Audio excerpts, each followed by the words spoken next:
대로 төлөвлөгөө. 14과 계획.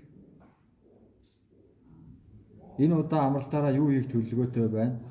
이번 방학에 뭐 할 계획이에요? Солонгос руу аялаар явах санаатай байна.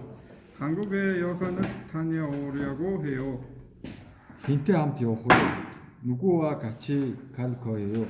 гэр бүлтэйгээ хамт явна. 가족들과 함께 다녀올 거예요. бэлтгэлээ бүгдийг хийсэн үү? 준비는 다 했어요?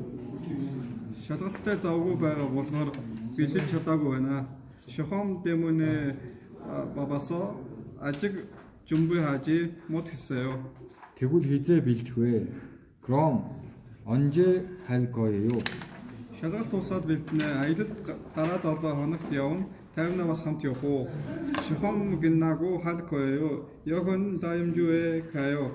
тайвна 씨도 같이 갈래요? үгүй би амралтаараа Япон явна.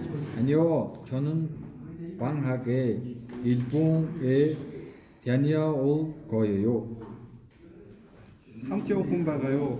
같이 갈 사람이 있어요? 김에 гэр бүлтэйгээ хамт явна. 네, 가족들과 같이 다녀올 거예요. 어제부터 알겠습니다.